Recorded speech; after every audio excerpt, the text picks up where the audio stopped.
भला 15-16 वर्ष का भी प्रेम कोई प्रेम होता है? शायद होता होगा। आप सोच रहे होंगे मैं ऐसी बातें क्यों कर रहा हूँ? ऐसे में इसलिए कह रहा हूँ कि आज हम एक कहानी पढ़ेंगे जिसका नाम है यही सच है, जिसे कि मन्नू भंडारी जी के द्वारा लिखा गया है। तो यूपीएससी के हिंदी साहित्य वैकल्पिक विषय में पेपर 2 में आता है गद्य साहित्य। उनमें से एक पुस्तक है राजेंद्र यादव द्वारा लिखी संकलित है एक दुनिया सामानांतर। उन्हीं के अंतर्गत ये कहानी है। आप उस पूरे कहानी को पढ़िएगा। यूपीएससी के हिंदी साहित्य में क्वेश्चन आपसे यहाँ से बनता है। ठीक है। तो मैं आपको इस कहानी का एक ओवरव्यू देता हूँ। इस कहानी की जो नायिका है उसका नाम है दीपा, और दीपा दो लोगों के प्रेम में झूलती है। एक निशित है, दूसरा है संजय। ये जो पूरा कहानी है स्त्री के मनोविज्ञान पर आधारित पुस्तक है। इसमें एक आधारित फिल्म बनी है, इसका नाम है रजनीगंधा। जब आप इस पुस्तक को खरीदेंगे, इस पुस्तक के कवर पेज को देखेंगे, उसमें भी रजनीगंधा का चित्र है। तो चलिए समय बिना नष्ट किए हुए कहानी को हम पढ़ना शुरू करते हैं।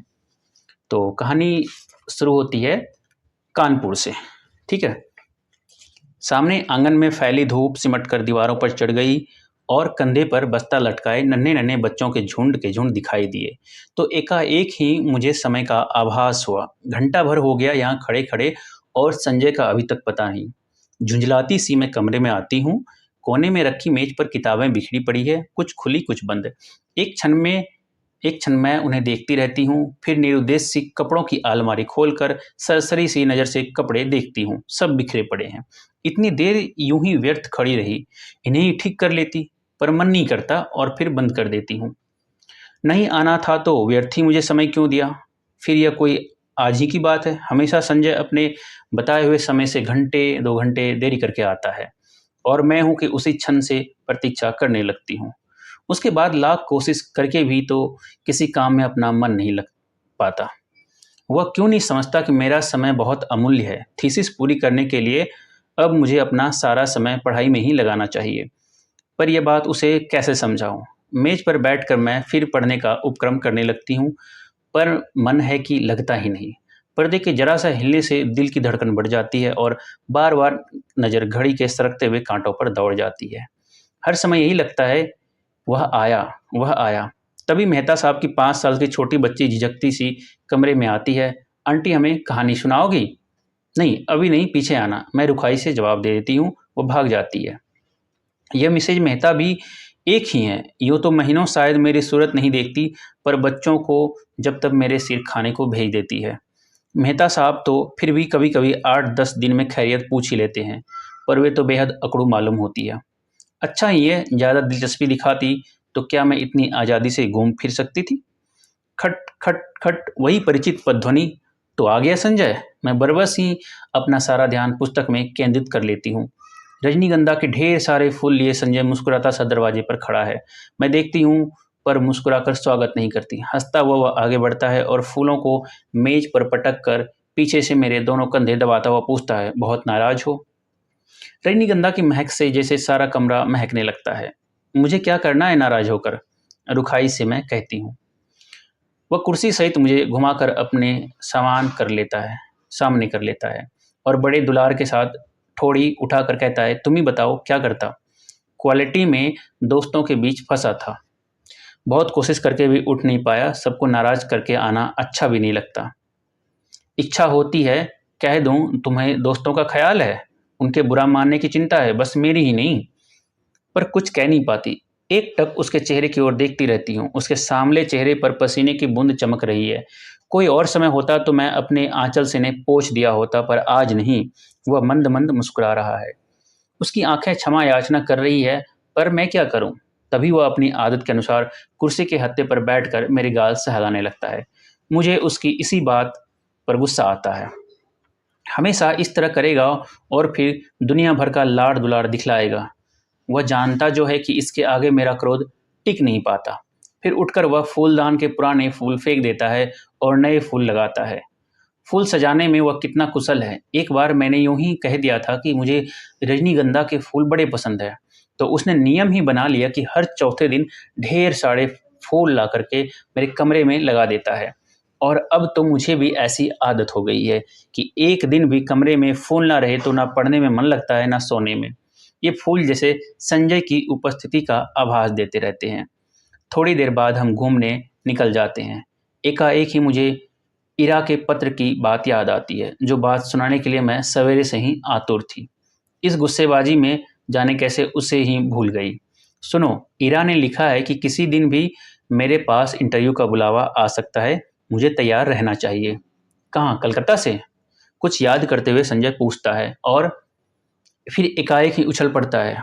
यदि तुम्हें वह जॉब मिल जाए तो मजा आ जाए दीपा, मजा आ जाए। हम सड़क सड़क पर हैं, नहीं तो अवश्य ही उसने आवेश में आकर कोई हरकत कर डाली होती। जाने क्यों मुझे उसका इस प्रकार प्रसन्न होना अच्छा नहीं लगता। क्या वह चाहता है कि मैं कलकत्ता चली जाऊं, उससे दूर? तभी सुनाई देता है, तुम्हें यह जॉब मिल जाए तो मैं भी अपना तबादला कलकत्ता ही करवा लूं, हेड ऑफिस में। यहाँ की रोज रोज की किच किच से मेरा मन ऊब गया है। कितनी ही बार सोचा कि तबादले की कोशिश करूं, पर तुम्हारे ख्याल ने हमेशा मुझे बांध लिया। ऑफिस में शांति हो जाएगी, पर मेरी शामें कितनी वीरान हो जाएगी। उसके स्वर की आर्द्रता ने मुझे छू लिया। एकाएक ही मुझे लगने लगा कि रात बड़ी सुहावनी हो चली है। हम दौड़ निकलकर अपनी प्रिय टेकरी पर जाकर बैठ जाते हैं। दूर दूर तक हल्की सी चांदनी फैली हुई है और शहर की तरह यहाँ का वातावरण धुएं से भरा हुआ नहीं है। वह दोनों पैर फैलाकर बैठ जाता है और घंटों मुझे अपने ऑफिस के झगड़े की बात सुनाता है और फिर कलकत्ता जाकर साथ जीवन बिताने की योजनाएं भी बनाता है। मैं कुछ नहीं बोलती, बस एकटक उसे देखती रहती हूँ। जब वो चुप हो जाता है तो बोलती हूँ, मुझे तो इंटरव्यू में जाते हुए बड़ा डर लगता है। पता नहीं कैसे क्या पूछते होंगे। मेरे लिए तो यह पहला ही मौका है। वह खिलखिलाकर हंस पड़ता है। तुम भी एक ही मूर्ख हो, घर से दूर यहाँ कमरा लेकर अकेली रहती हो, रिसर्च कर रही हो, दुनिया भर में घूमती फिरती हो, इंटरव्यू के नाम से डर लगता है क्यों? गाल पर एक हल्की सी चपत जमा देता है, फिर समझाता हुआ कहता है, और देखो आजकल ये इंटरव्यू आदि तो सब दिखावा मात्र होते हैं। वहाँ किसी जान पहचान वाले से इन्फ्लुएंस डलवाना जा करके। पर कलकत्ता तो मेरे लिए एकदम नई जगह है। वहाँ इरा को छोड़कर मैं किसी को जानती भी नहीं। इरा कौन है दीपा का? इरा दीपा का सहेली है। अब उन लोगों की कोई जान पहचान हो तो बात दूसरी है, असहाय सी मैं कहती हूँ, और किसी को नहीं जानती। फिर मेरे चेहरे पर नजरें गड़ाकर पूछता है, निशीत भी तो वही है? होगा, मुझे क्या करना उससे? मैं एकदम ही भन्नाकर जवाब देती हूँ। पता नहीं क्यों मुझे लग ही रहा था कि अब वह यही बात कहेगा।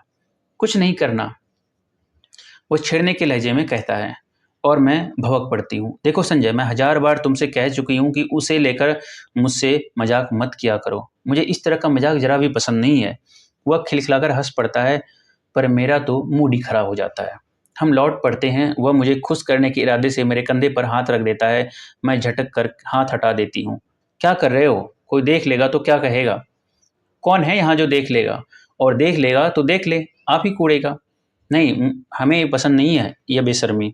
और सच ही मुझे रास्ते में ऐसी हरकत पसंद नहीं है, चाहे रास्ता निर्जन ही क्यों ना हो, पर है तो रास्ता ही है, फिर कानपुर जैसी जगह। कमरे में लौट कर मैं उसे बैठने को कहती हूँ, पर वह बैठता नहीं है, बस बाहों में भरकर एक बार चूम लेता है, यह भी जैसे उसका रोज का नियम है। वह चला जाता है। मैं बाहर बालकनी में निकल कर उसे देखती रहती हूँ।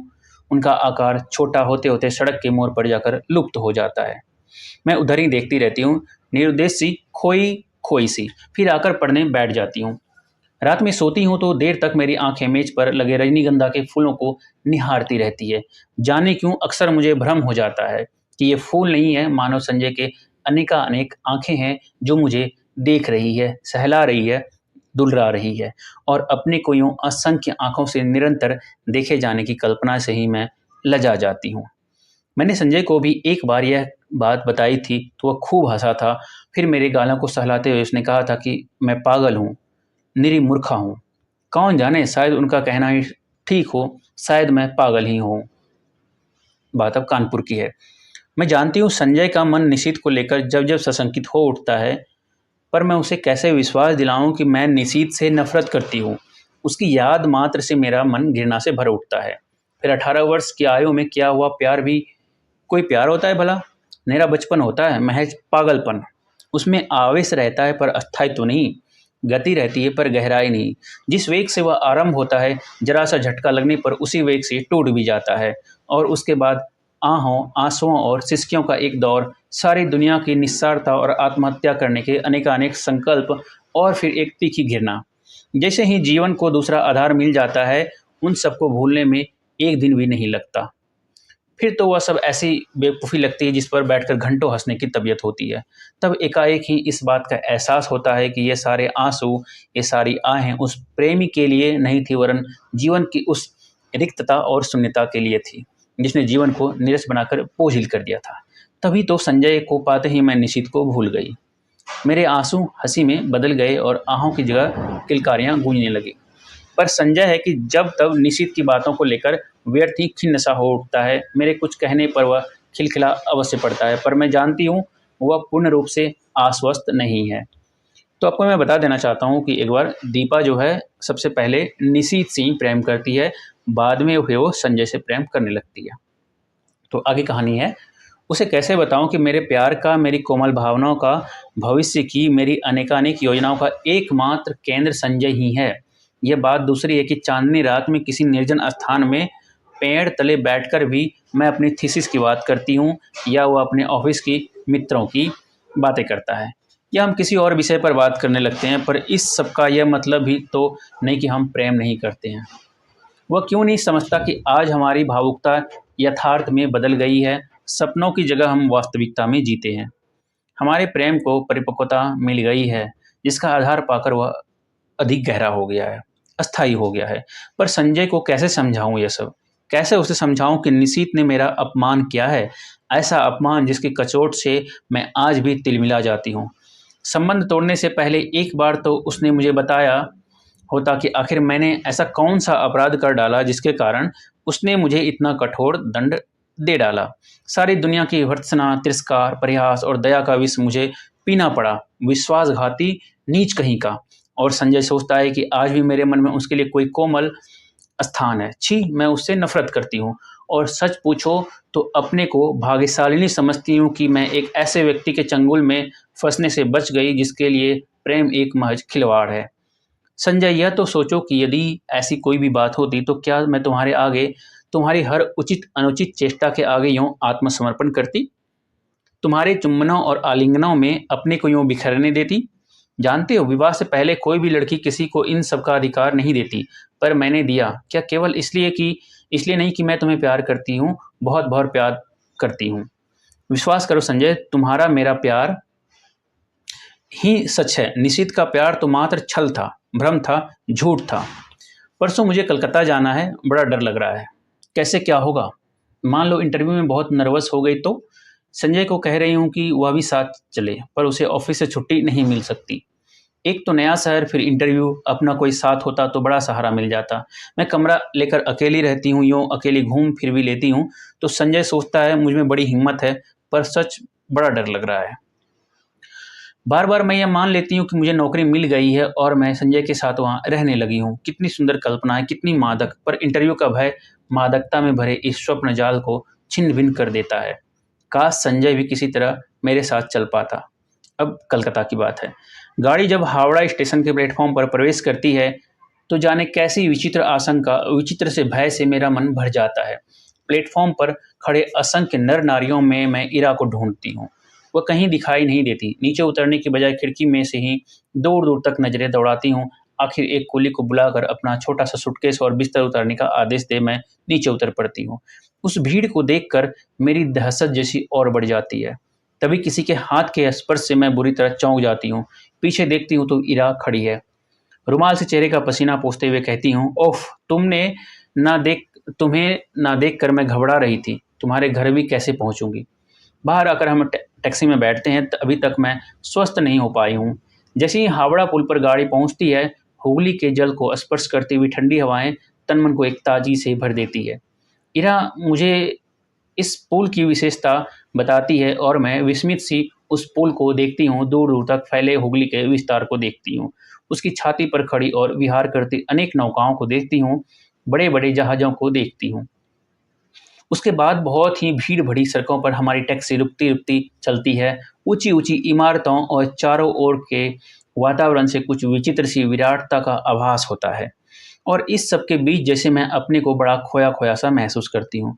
कहीं पटना और कानपुर, और कहाँ या कलकत्ता। मैंने तो आज तक कभी बहुत बड़े शहर देखे ही नहीं। सारी भीड़ को चीर कर हम रोड पर आ जाते हैं। चौड़ी शांत सड़क, मेरे दोनों ओर लंबे चौड़े खुले मैदान हैं। क्यों इरा, कौन कौन लोग होंगे इंटरव्यू में? मुझे तो बड़ा डर लग रहा है। अरे सब ठीक हो जाएगा, तू और डर। हम जैसे डरे तो कोई बात भी है। जिसने अपना सारा करियर अपने आप बनाया हुआ भला इंटरव्यू में डरे? फिर कुछ देर ठहर कर कहती है, अच्छा भैया भाभी तो पटना ही होंगे, जाती है कभी उसके पास या अभी नहीं? कानपुर आने के बाद एक बार गई थी, कभी कभी यूं ही पत्र लिख देती हूँ। भाई कमाल के लोग हैं, बहन को भी नहीं निभा सके।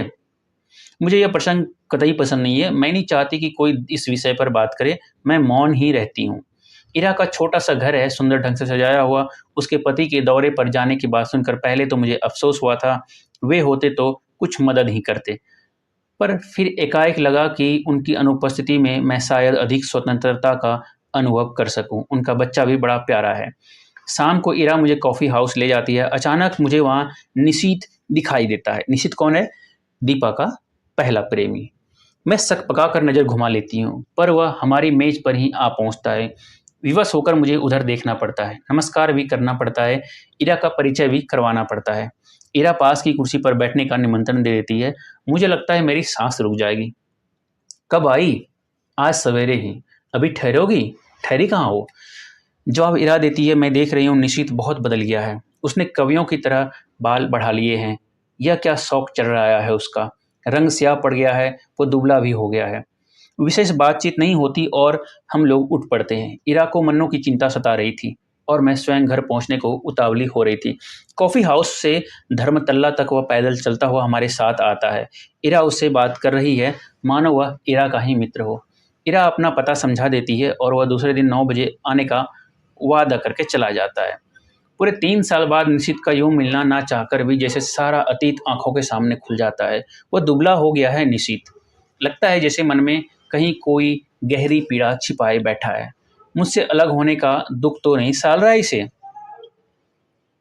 कल्पना चाहे कितनी भी मधुर क्यों ना हो, एक तृप्ति युक्त आनंद देने वाले क्यों ना हो, पर मैं जानती हूँ यह झूठ है। यदि ऐसा ही था तो कौन उसे कहने गया था कि तुम इस संबंध को तोड़ दो? उसने अपनी इच्छा से ही तो यह सब किया था। एकाएक ही मेरा मन कटु हो उठता है। यही तो है वह व्यक्ति जिसने मुझे अपमानित करके सारी दुनिया के सामने छोड़ दिया था, महज उपहास का पात्र बनाकर। ओह, क्यों नहीं मैंने उसे पहचानने से इनकार कर दिया? जब वह मेज के पास आकर खड़ा हुआ तो क्यों नहीं मैंने कह दिया कि माफ़ कीजिए, मैं आपको पहचानती नहीं। जरा उसका खिसियाना तो देखती। वो कल भी आएगा। मुझे उसे साफ साफ मना कर देना चाहिए था कि मैं उसकी सूरत भी देखना नहीं चाहती। मैं उससे नफरत करती हूँ। अच्छा है, कल आए, मैं उसे बता दूंगी कि जल्दी ही मैं संजय से विवाह करने वाली हूँ। यह भी बता दूंगी कि मैं पिछला सब कुछ भूल चुकी हूँ। यह भी बता दूंगी कि मैं उसे घृणा करती हूँ और उसे ज़िंदगी में कभी माफ़ नहीं कर सकती। यह सब सोचने के साथ साथ जाने क्यों मेरे मन में यह बात भी उठ रही थी कि 3 साल हो गए, अभी तक निशीत ने विवाह क्यों नहीं किया। करे ना करे मुझे क्या लेना देना। क्या वह आज भी मुझसे कुछ उम्मीद रखता है? मूर्ख कहीं का। संजय, मैंने तुमसे कितना कहा था कि तुम मेरे साथ चलो, पर तुम नहीं आए। इस समय जबकि मुझे तुम्हारी इतनी याद आ रही है, बताओ मैं क्या करूं? कलकत्ता। नौकरी पाना इतना मुश्किल है, इसका मुझे गुमान तक नहीं था। इरा कहती है कि 150 की नौकरी के लिए खुद मिनिस्टर तक सिफारिश करने पहुंच जाते हैं, फिर यह तो 300 का जॉब है। निशित सवेरे से शाम तक इसी चक्कर में भटका है, यहाँ तक कि उसने अपने ऑफिस से भी छुट्टी ले ली है। वह क्यों मेरे काम में इतना दिलचस्पी ले रहा है? इसका परिचय बड़े बड़े लोगों में है और वह कहता है कि जैसे भी होगा वह काम मुझे दिलाकर ही मानेगा। पर आखिर क्यों? कल मैंने सोचा था कि अपने व्यवहार की रुखाई से मैं स्पष्ट कर दूंगी कि अब वह मेरे पास ना आए। 8:45 के करीब जब मैं अपने टूटे हुए बाल फेंकने खिड़की पर गई तो देखा घर से थोड़ी दूर पर निशित टहल रहा है। वही लंबे बाल, कुर्ता पायजामा। तो वह समय के पहले ही आ गया। संजय होता तो 11 के पहले नहीं पहुंचता। समय पर पहुंचना तो वह जानता ही नहीं। उसे यूं चक्कर काटते देख मेरा मन जाने कैसा हो आया, और जब वह आया तो मैं चाहकर भी कटु नहीं हो सकी। मैंने उसे कलकत्ता आने का मकसद बताया तो लगा कि वह बड़ा प्रसन्न हुआ। वहीं बैठे बैठे फ़ोन करके उसने इस नौकरी के संबंध में सारी जानकारी प्राप्त कर ली। कैसे क्या करना होगा उसकी योजना भी बना डाली। बैठे बैठे फ़ोन से ऑफिस की सूचना भी दे दी कि आज वह ऑफिस नहीं आएगा। विचित्र स्थिति विचित्र स्थिति मेरी हो रही थी। उसे इस अपनत्व भरे व्यवहार को मैं स्वीकार भी नहीं कर पाती थी, नकार भी नहीं पाती थी। सारा दिन मैं उसके साथ घूमती रही, पर काम की बात के अतिरिक्त उसने एक बात भी नहीं की। मैंने कई बार चाहा कि संजय की बात बता दूं, पर बता नहीं सकी। सोचा कहीं यह सुनकर वह दिलचस्पी लेना कम ना कर दे। उसके आज भर के प्रयत्नों से ही मुझे काफ़ी उम्मीद हो चली थी। यह नौकरी मेरे लिए कितनी आवश्यक है। मिल जाए तो संजय कितना प्रसन्न होगा। हमारे विवाहित जीवन के आरंभिक दिन कितने सुख में बीतेंगे। शाम को हम घर लौटते हैं, मैं उसे बैठने को कहती हूँ, पर वह बैठता नहीं, बस खड़ा ही रहता है। उसके चौड़े ललाट पर पसीने की बूंद चमक रही है। एकाएक ही मुझे लगता है इस समय संजय होता तो मैं अपने आंचल से उसका पसीना पोंछ देती, और वह क्या बिना बाहों में भरे, बिना प्यार की यूं ही चला जाता। अच्छा तो चलता हूँ। यंत्र चलित से मेरे हाथ जुड़ जाते हैं, वह लौट पड़ता है और मैं ठगी सी देखती रहती हूँ। सोते समय मेरी आदत है कि मैं संजय के लाए हुए फूलों को निहारती रहती हूँ। यहाँ वे फूल नहीं है तो बड़ा सोना सोना सा लग रहा है। पता नहीं संजय तुम इस समय क्या कर रहे हो। 3 दिन हो गए किसी ने बाहों में भरकर प्यार तक नहीं किया। कलकत्ता। आज सवेरे मेरा इंटरव्यू हो गया। मैं शायद बहुत नर्वस हो गई थी और जैसे ही मुझे उत्तर देने चाहिए वैसे नहीं दे पाई, पर निशित ने आकर बताया कि मेरा चुना जाना करीब करीब तय हो गया है। मैं जानती हूँ यह सब निशित की वजह से ही हुआ है। ढलते सूरज की धूप निशित के बाएं गाल पर पड़ रही थी और सामने बैठा निशित इतने दिन बाद एक बार फिर मुझे बड़ा प्यारा सा लगा। मैंने देखा मुझसे ज़्यादा वह प्रसन्न है। वह कभी किसी का एहसान नहीं लेता, पर मेरी खातिर उसने ना जाने कितनों लोगों का एहसान लिया। आखिर क्यों? वह क्या चाहता है? क्या कि मैं कलकत्ता आकर रहूं उसके साथ, उसके पास? एक अजीब सी पुलक से मेरा तन मन सिहर उठता है। वह ऐसा क्यों चाहता है? उसका ऐसा चाहना बहुत गलत है, बहुत अनुचित है। मैं अपने मन को समझाती हूँ ऐसी कोई बात नहीं है। शायद वह केवल मेरे प्रति किए गए अन्याय का प्रतिकार करने के लिए यह सब कर रहा है। पर क्या वह समझता है कि उसकी मदद से नौकरी पाकर मैं उसे क्षमा कर दूंगी, या जो कुछ उसने किया है उसे भूल जाऊंगी? असंभव। मैं कल ही उसे संजय की बात बता दूंगी। आज तो इस खुशी में पार्टी हो जाए। काम की बात के अलावा यह पहला वाक्य मैं उनके मुंह से सुनती हूँ। मैं इरा की ओर देखती हूँ। वह प्रस्ताव का समर्थन करके भी मुन्नों की तबीयत का बहाना लेकर के अपने को काट लेती है। अकेले जाना मुझे कुछ अटपटा सा लगता है। अभी तक तो काम का बहाना लेकर घूम रही थी, पर अब फिर भी मैं मना नहीं कर पाती। अंदर जाकर तैयार होती हूँ। मुझे याद आता है कि निशित को नीला रंग बहुत पसंद था। मैंने नीली साड़ी भी पहनती हूँ। बड़े चाव और सतर्कता के साथ अपना प्रसाधन करती हूँ और बार बार अपने को टोकती जाती हूँ, किसको रिझाने के लिए ये सब हो रहा है? क्या यह निरा पागलपन नहीं है? सीढ़ियों पर निशित हल्की सी मुस्कुराहट के साथ कहता है, इस साड़ी में तुम बहुत सुंदर लग रही हो।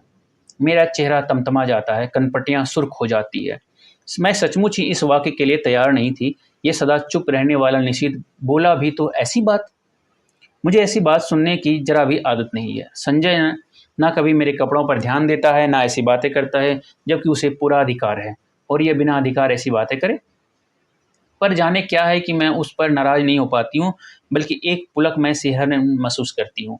सच, संजय के मुंह से ऐसा वाक्य सुनने को मेरा तन मन तरसता है, पर उसने कभी ऐसी बात नहीं की। पिछले 2.5 साल से मैं संजय के साथ रह रही हूँ। रोज ही शाम को हम घूमने जाते हैं। कितनी ही बार मैंने श्रृंगार किया, अच्छे कपड़े पहने, पर प्रशंसा का एक शब्द भी उसके मुँह से नहीं सुना। इन बातों पर उसका ध्यान ही नहीं जाता। वो देखकर भी जैसे यह सब नहीं देख पाता। इस वाक्य को सुनने के लिए तरसता हुआ मेरा मन जैसे रस से नहा जाता है। पर निशित ने यह बात क्यों कही? उसे क्या अधिकार है? क्या सचमुच ही उसे अधिकार नहीं है? नहीं है। जाने कैसी मजबूरी, एक ऐसी व्यवस्था है कि मैं इस बात का जवाब नहीं दे पाती हूँ। निश्चयात्मक दृढ़ता से नहीं कह पाती कि साथ चलते इस व्यक्ति को सचमुच ही मेरे विषय में ऐसी अवांछित बात कहने की कोई अधिकार नहीं है। हम दोनों टैक्सी में बैठते हैं। मैं सोचती हूँ आज मैं इसे संजय की सारी बात बता दूंगी। Sky room. निशित टैक्सी वाले को आदेश देता है। टुन की घंटी के साथ मीटर डाउन होता है और टैक्सी हवा से बातें करने लगती है। निशित बहुत सतर्कता से कोने में बैठा है, बीच में इतनी जगह छोड़ कर कि यदि हिचकोला खाकर भी टैक्सी रुके तो हमारा स्पर्श ना हो सके। हवा के झोंके से मेरी रेशमी साड़ी का पल्लू उसके समूचे बदन को स्पर्श करता हुआ उसकी गोदी में पड़कर फड़फड़ाता है। वो उसे हटाता नहीं है। मुझे लगता है ये रेशमी सुवासित पल्लू उसके तन मन को रस से भिगो रहा है। यह स्पर्श उसे पुलकित कर रहा है। मैं विजय के अकथनीय हालात से भर जाती हूँ। आज भी मैं संजय की बात नहीं कह पाती, चाहकर भी नहीं कह पाती। अपनी इस व्यवस्था पर मुझे खींच भी आती है, पर मेरा मुंह है कि खुलता ही नहीं। मुझे लगता है कि मैं जैसे कोई बहुत बड़ा अपराध कर रही हूँ, पर फिर भी मैं कुछ नहीं कह सकी। यह निशित कुछ बोलता क्यों नहीं? उसका यूँ कोने में दुबक कर निर्विकार भाव से बैठे रहना मुझे कतई अच्छा नहीं लगता। एकाएक ही मुझे संजय की याद आने लगती है। इस समय वह यहाँ होता तो उसका हाथ मेरी कमर में लिपटा होता। यूँ सड़क पर ऐसी हरकतें मुझे स्वयं पसंद नहीं, पर आज जाने क्यों किसी की बाहों की लपेट के लिए मेरा मन ललक उठता है। मैं जानती हूँ कि जब निशित बगल में बैठा हो, उस समय ऐसी इच्छा करना या ऐसी बात सोचना भी कितना अनुचित है। पर मैं क्या करूँ? जितनी द्रुत गति से टैक्सी चली जा रही है, मुझे लगता है उतनी ही द्रुत गति से मैं भी बही जा रही हूँ, अनुचित, अवांछित दिशाओं की ओर। टैक्सी झटका खाकर रुकती है तो मेरी चेतना लौटती है। मैं जल्दी ही दाहिने ओर का फाटक खोलकर कुछ इस हड़बड़ी से नीचे उतर पड़ती हूँ, मानो अंदर निशित मेरे साथ कोई बदतमीजी कर रहा हो। अजी, इधर से उतरना चाहिए कभी। टैक्सी वाला कहता है तो अपनी गलती का भान होता है। उधर निशित खड़ा है, इधर मैं, बीच में टैक्सी। पैसे लेकर टैक्सी चली जाती है तो हम दोनों एक दूसरे के आमने सामने हो जाते हैं। एकाएक ही मुझे ख्याल आता है कि टैक्सी के पैसे आज तो मुझे ही देने चाहिए थे, पर अब क्या हो सकता था। चुपचाप हम दोनों अंदर जाते हैं। आस-पास बहुत कुछ है, चहल-पहल, रोशनी, रौनक, पर मेरे लिए जैसे इस सब का अस्तित्व ही मिट जाता है। मैं अपने को सबकी नज़रों से ऐसे बचाकर चलती हूँ, मानो मैंने कोई अपराध कर डाला हो और कोई मुझे पकड़ ना ले। क्या सचमुच ही मुझसे कोई अपराध हो गया है? आमने-सामने हम दोनों बैठ जाते हैं। मैं होस्ट हूँ, फिर भी उसका पार्ट वही अदा कर रहा है। वही ऑर्डर देता है, बाहर की हलचल और उससे अधिक मन की हलचल में मैं अपने को खोया-खोया सा महसूस करती हूँ। हम दोनों के सामने बैरा, कोल्ड कॉफ़ी के ग्लास और खाने का कुछ सामान रखा जाता है। मुझे बार-बार लगता है कि निशित कुछ कहना चाह रहा है। मैं उसके होठों की धड़कन तक महसूस करती हूँ। वो जल्दी से कॉफ़ी का स्ट्रॉ मुँह से लगा लेता है। मूर्ख कहीं का! वह सोचता है मैं बेवकूफ़ हूँ। मैं अच्छी तरह जानती हूँ कि इस समय वह क्या सोच रहा है। 3 दिन साथ रहकर भी हमने उस प्रसंग को नहीं छेड़ा। शायद नौकरी की बात ही हमारे दिमागों पर छाई हुई थी। पर आज आज अवश्य ही वह बात आएगी। ना आए यह कितनी ही अस्वाभाविक है। पर नहीं, स्वाभाविक शायद यही है। 3 साल पहले जो अध्याय सदा के लिए बंद हो गया, उसे उलट कर देखने का साहस शायद हम दोनों में से किसी में नहीं है। जो संबंध टूट गए, टूट गए। अब उन पर कौन बात करे? मैं तो कभी नहीं करूँगी, पर उसे तो करना चाहिए। तोड़ा उसने था, बात वही भी आरंभ करे। मैं क्यों करूँ? और मुझे क्या पड़ी है? मैं तो जल्दी ही संजय से विवाह करने वाली हूँ। क्यों नहीं मैं इसे अभी संजय की बात बता देती? पर जाने कैसी विवशता है, जाने कैसा मोह है कि मैं मुँह नहीं लग खोल पाती। एकाएक मुझे लगता है जैसे उसने कुछ कहा। आपने कुछ कहा? नहीं तो? मैं खिसिया जाती हूँ। फिर वही मौन। खाने में मेरा ज़रा भी मन नहीं लग रहा था, पर यंत्र चलित सी मैं खा रही हूँ। शायद वह भी ऐसे ही खा रहा है। मुझे फिर लगता है कि उसके होंठ फड़फड़ा रहे हैं, फड़क रहे हैं और स्ट्रॉ पकड़े हुए उँगलियाँ काँप रही है। मैं जानती हूँ वह पूछना चाहता है, "दीपा, तुमने मुझे माफ़ तो कर दिया ना?" वह पूछ ही क्यों नहीं लेता? मान लो यदि पूछ ही ले तो क्या मैं कह सकूँगी कि मैं तुम्हें ज़िंदगी भर माफ़ नहीं कर सकती? मैं तुमसे नफ़रत करती हूँ। मैं तुम्हारे साथ घूम फिर भी ली या कॉफ़ी पी ली तो यह मत समझो कि मैं तुम्हारे विश्वासघात की बात को भूल गई हूँ। और एकाएक एक पिछला सब कुछ मेरी आँखों के आगे तैरने लगता है। पर यह क्या? असह्य अपमानजनित पीड़ा, क्रोध और कटुता क्यों नहीं याद आती? मेरे सामने तो पटना में गुजारी सुहानी संध्याओं और चाँदनी रातों के वे चित्र उभर कर आते हैं, जब घंटों समय बैठ मौन भाव से हम एक दूसरे को निहारा करते थे, बिना स्पर्श किए भी जाने कैसी मादकता तन मन को विभोर किए रहती थी। जाने कैसी तन्मयता में हम डूबे रहते थे, एक विचित्र सी स्वप्निल दुनिया में। मैं कुछ बोलना भी चाहती तो वह मेरे मुँह पर उँगली रखकर कहता, "आत्मीयता के ये क्षण अनकहे नहीं रहने दो दीपा। आज भी तो हम मौन ही हैं, एक दूसरे के निकट ही हैं। क्या आज भी हम आत्मीयता के उन्हीं क्षणों में गुज़र रहे हैं?" मैं अपनी सारी शक्ति लगाकर चीख पड़ना चाहती हूँ, "नहीं, नहीं, नहीं!" पर कॉफ़ी सिप करने के अतिरिक्त मैं कुछ कर नहीं पाती। मेरा यह विरोध हृदय की ना जाने कौन-सी अतल गहराइयों में डूब जाता है। निशित मुझे बिल नहीं देने देता। एक विचित्र सी भावना मेरे मन में उठती है कि छीना-झपटी में किसी तरह मेरा हाथ इसके हाथ से छू जाए। मैं अपने स्पर्श से उसके मन के तारों को झंझना देना चाहती हूँ, पर वैसा अवसर नहीं आता। बिल वही देता है, मुझसे तो विरोध भी नहीं किया जाता। मन में प्रचंड तूफ़ान, पर फिर भी निर्विकार भाव से मैं टैक्सी में आकर बैठती हूँ। फिर वही मौन, वही दूरी। पर क्या जाने कि मुझे लगता है कि निशित मेरे बहुत निकट आ गया है, बहुत ही निकट। बार-बार मेरा मन करता है कि क्यों नहीं निशित मेरा हाथ पकड़ लेता, क्यों नहीं मेरे कंधे पर हाथ रख देता। मैं ज़रा भी बुरा नहीं मानूँगी, ज़रा भी नहीं, पर वह कुछ भी नहीं करता। सोते समय रोज की तरह मैं आज भी संजय का ध्यान करते हुए ही सोना चाहती हूँ, पर निश्चित है कि बार-बार संजय की आकृति को हटाकर स्वयं आ खड़ा होता है। कलकत्ता की अपनी मजबूरी पर खींच-खींच जाती हूँ। आज कितना अच्छा मौका था सारी बात बता देने का, पर मैं जाने कहाँ भटकी थी, कुछ भी नहीं बता पाई। शाम को मुझे निशित अपने साथ ले ले गया। पानी के किनारे हम घास पर बैठ गए। कुछ दूर पर काफ़ी भीड़-भाड़ और चहल-पहल थी, पर यह स्थान अपेक्षाकृत शांत था। सामने लेक के पानी में छोटी-छोटी लहरें उठ रही थी। चारों ओर के वातावरण का कुछ विचित्र सा भाव मन पर पड़ रहा था। "अब तो तुम यहाँ आ जाओगी?" मेरी ओर देखकर उसने कहा। "हाँ, नौकरी के बाद क्या इरादा है?" मैंने देखा उसकी आंखों में कुछ जानने की आतुरता फैलती जा रही है, शायद कुछ कहने की भी। मुझसे कुछ जानकर वो अपनी बात कहेगा। कुछ नहीं, जाने क्यों मैं यह कह गई। कोई है जो मुझे कचोटे डाल रहा है। क्यों नहीं मैं बता देती कि नौकरी के बाद मैं संजय से विवाह करूंगी। मैं संजय से प्रेम करती हूँ, वह मुझसे प्रेम करता है। वह बहुत अच्छा है, बहुत ही। वह मुझे तुम्हारी तरह धोखा नहीं देगा, पर मैं कुछ भी तो नहीं कह पाती। अपनी इस बेबसी पर मेरी आंखें छलछला आती है। मैं दूसरी ओर मुंह फेर लेती हूँ। तुम्हारे यहाँ आने से मैं बहुत खुश हूँ। मेरी सांसें जहाँ की तहाँ रुक जाती है, आगे के शब्द सुनने के लिए, पर पर शब्द नहीं आते। बड़ी कातर, करुण और याचना भरी दृष्टि से मैं उसे देखती हूँ, मानो कह रही हूँ कि तुम कह क्यों नहीं देते निशित कि आज भी तुम मुझे प्यार करते हो, तुम मुझे सदा अपने पास रखना चाहते हो। जो कुछ हो गया उसे भूलकर तुम मुझसे विवाह करना चाहते हो। कह दो निशित, कह दो। यह सुनने के लिए मेरा मन अकुला रहा है, छटपटा रहा है। मैं बुरा नहीं मानूंगी, जरा भी बुरा नहीं मानूंगी। मान ही नहीं सकती निशित। इतना सब हो जाने के बाद भी शायद मैं तुम्हें प्यार करती हूँ, शायद नहीं, सचमुच ही मैं तुम्हें प्यार करती हूँ। मैं जानती हूँ कि तुम कुछ नहीं कहोगे, सदा के ही मितभाषी जो हो। फिर भी कुछ सुनने की आतुरता लिए मैं तुम्हारी तरफ देखती रहती हूँ, पर तुम्हारी नज़र तो लेक के पानी पर जमी हुई है, शांत मौन। आत्मीयता के ये क्षण अनकहे पल भले ही रह जाए, पर अनबुझे नहीं रह सकते। तुम चाहे ना कहो, पर मैं जानती हूँ तुम आज भी मुझे प्यार करते हो, बहुत प्यार करते हो। मेरे कलकत्ता आ जाने के बाद इस टूटे संबंध को फिर से जोड़ने की बात ही तुम इस समय सोच रहे हो। तुम आज भी मुझे अपना ही समझते हो। तुम जानते हो आज भी दीपा तुम्हारी ही है, और मैं? लगता है इस प्रश्न का उत्तर देने का साहस मुझ में नहीं है। मुझे डर है कि जिस आधार पर मैं तुमसे नफ़रत करती थी, उसी आधार पर कहीं मुझे अपने से नफ़रत ना करनी पड़ी। लगता है रात आधी से भी अधिक ढल गई है। बात कानपुर की है। मन में उत्कट अभिलाषा होते हुए भी निशीथ की आवश्यक मीटिंग की बात सुनकर मैंने कह दिया था कि तुम स्टेशन मत आना। इरा आई थी। इरा कौन थी? दीपा की सहेली थी, पर गाड़ी पर बिठाकर ही चली गई थी। या कहूँ कि मैंने जबरदस्ती उसे भेज दिया। मैं जानती थी कि लाख मना करने पर भी निशीथ आएगा, और विदा के उन अंतिम क्षणों में मैं उसके साथ अकेली रहना चाहती थी।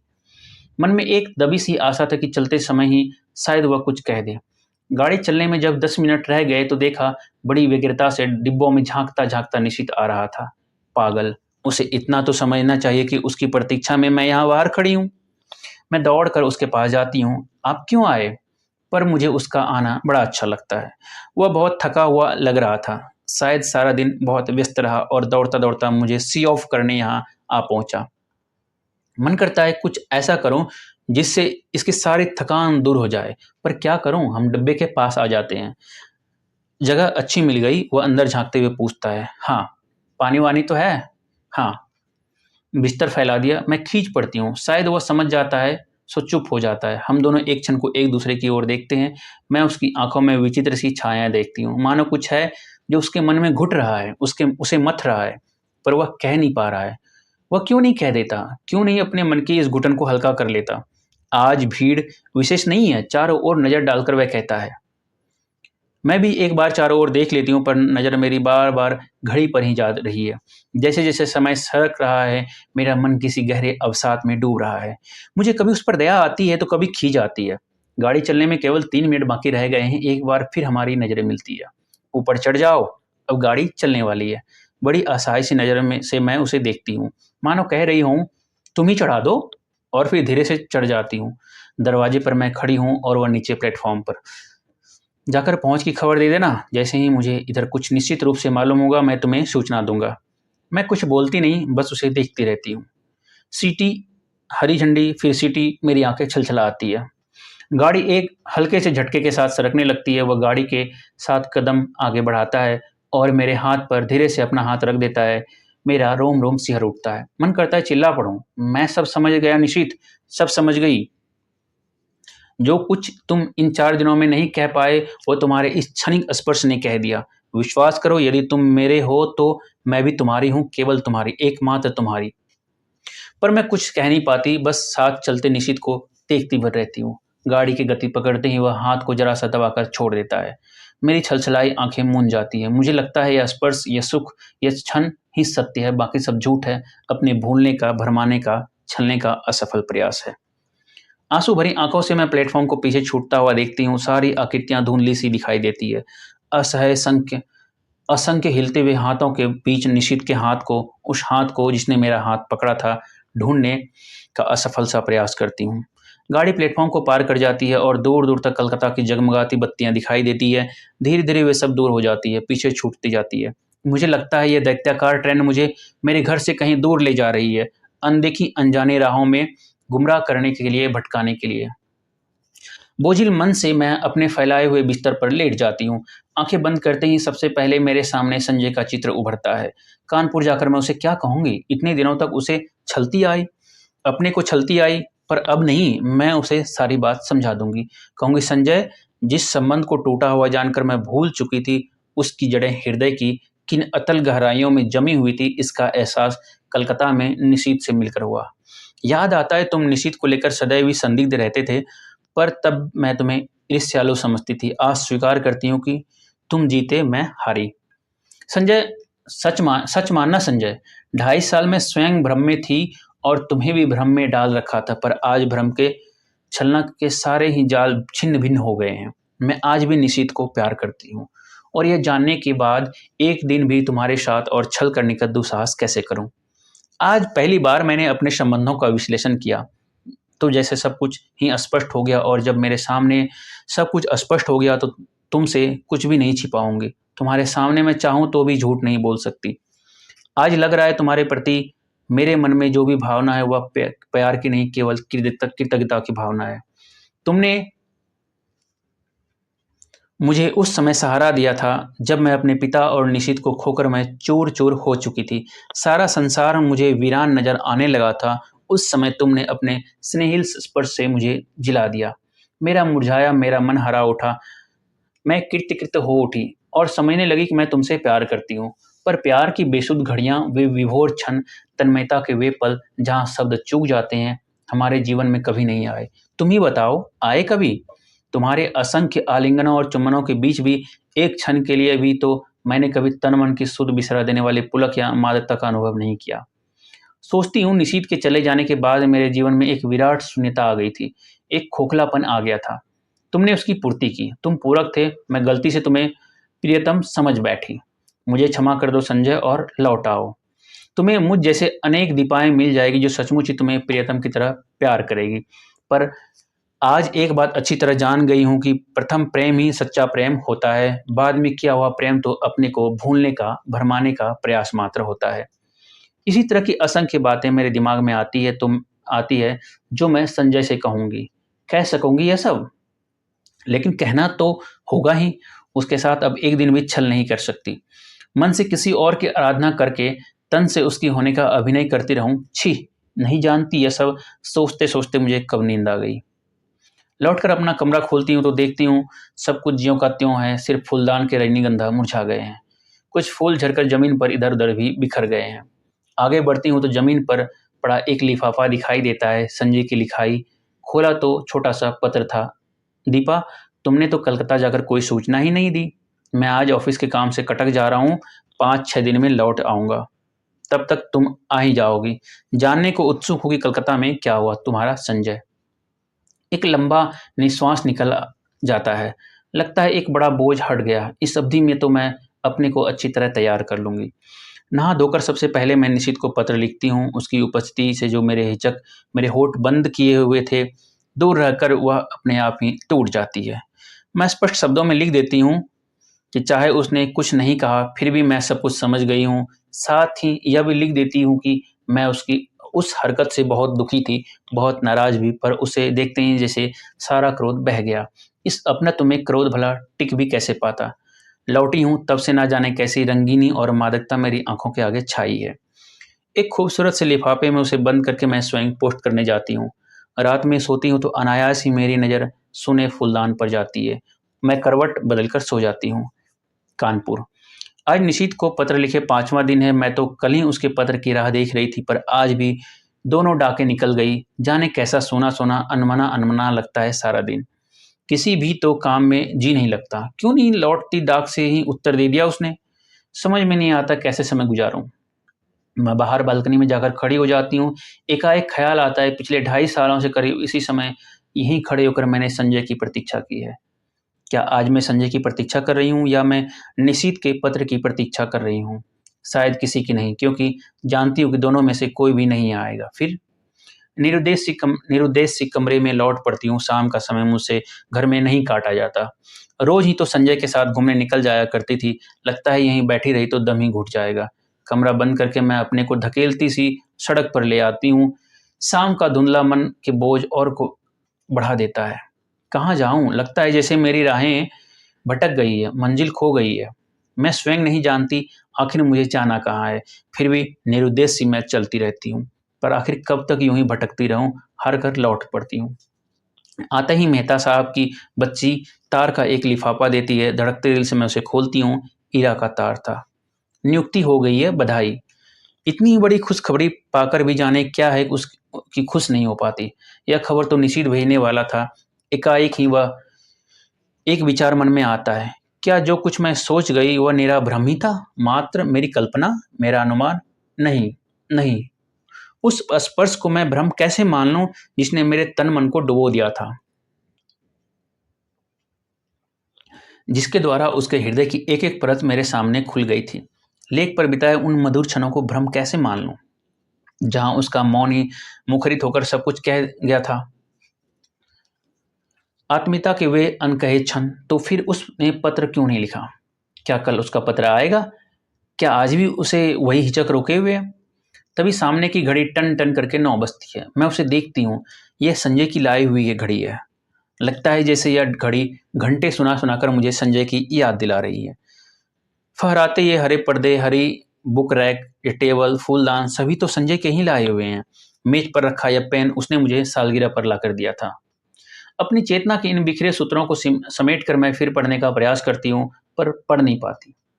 हार कर मैं पलंग पर लेट जाती हूँ। सामने के फूलदान का सोनापन मेरे मन में सोनेपन को और अधिक बढ़ा देता है। मैं कसकर आंखें मूंद लेती हूँ। एक बार फिर मेरी आंखों के आगे लेक का स्वच्छ नीला जल उभर आता है, जिसमें छोटी छोटी लहरें उठ रही थी। उस जल की ओर देखते हुए निशीथ की आकृति उभर कर आती है। वह लाख जल की ओर देखे, पर चेहरा पर अंकित उसके मन की हलचल को मैं आज भी इतने दूर रहकर भी महसूस करती हूँ। कुछ ना कह पाने की मजबूरी, उसकी विवशता, उसकी घुटन आज भी मेरे सामने साकार हो उठती है। धीरे धीरे लेक के पानी का विस्तार सिमटता जाता है और एक छोटी सी राइटिंग टेबल में बदल जाता है। और मैं देखती हूँ कि एक हाथ में पेन लिए और दूसरी हाथ की उंगलियों को बालों में उलझाए निशीथ बैठा है। वही मजबूरी, वही विवशता, वही घुटन लिए। वह चाहता है पर जिसे लिख नहीं पाता। वह कोशिश करता है पर उसका हाथ बस कांप कर रह जाता है। ओह! लगता है उसकी घुटन मेरा दम घोट कर रख देगी। मैं एकाएक ही आंखें खोल लेती हूँ। वही फूलदान, पर्दे, मेज, घड़ी। कानपुर। आखिर आज निशीथ का पत्र आ गया। धड़कते दिल से मैंने उसे खोला। इतना छोटा सा पत्र। प्रिय दीपा, तुम अच्छी तरह पहुंच गई ये जानकर प्रसन्नता हुई। तुम्हें अपनी नियुक्ति का तार तो मिल ही गया होगा। मैंने कल ही इराजी को फोन करके सूचना दे दी थी और उन्होंने बताया कि तार दे देगी। ऑफिस की ओर से भी सूचना मिल जाएगी। इस सफलता के लिए मेरी ओर से हार्दिक बधाई स्वीकार करना। सच में बहुत खुश हूं कि तुम्हें यह काम मिल गया। मेहनत सफल हो गई। शेष फिर। शुभेच्छु, निशीथ। बस धीरे धीरे पत्र के सारे शब्द आंखों के आगे लुप्त हो जाते हैं। रह जाता है केवल शेष फिर। तो अभी उसके पास कुछ लिखने को शेष है? क्यों नहीं लिख दिया उसने अभी? क्या लिखेगा वह? दीप। मैं मुड़कर दरवाजे की ओर देखती हूँ। रजनीगंधा के ढेर सारे फूल लिए मुस्कुराता सा संजय खड़ा है। एक क्षण में संज्ञा शून्य सी उसे इस तरह देखती हूँ मानो पहचानने की कोशिश कर रही हूँ। वह आगे बढ़ता है तो मेरी खोई हुई चेतना लौटती है और विक्षिप्त सी दौड़कर उससे लिपट जाती हूँ। क्या हो गया है तुम्हें? पागल हो गई हो क्या? तुम कहाँ चले गए थे संजय? और मेरा स्वर टूट जाता है। अनायास ही आंखों से आंसू बह चलते हैं। क्या हो गया, कलकत्ता का काम नहीं मिला क्या? मारो भी गोली काम को। तुम इतनी परेशान क्यों हो रही हो उसके लिए? पर मुझसे कुछ नहीं बोला जाता, बस मेरी बाहों की जकड़ कसती जाती है, कसती जाती है। रजनीगंधा की महक धीरे धीरे मेरे तन मन पर छा जाती है। तभी मैं अपने भाल पर संजय के अधरों का स्पर्श महसूस करती हूँ, और मुझे लगता है यह स्पर्श, यह सुख, यह क्षण ही सत्य है। वह सब झूठ था, मिथ्या था, भ्रम था, और हम दोनों एक दूसरे के आलिंगन में बंधे रहते हैं, चुंबित प्रतिचुंबित। कहानी यहाँ पे समाप्त हो जाती है। इस पूरी कहानी में आपने देखा एक स्त्री मनोविज्ञान पर क्या प्रभाव पड़ा है। दीपा इस कहानी की नायक थी, और निशित उसका पूर्व प्रेमी, और संजय उसका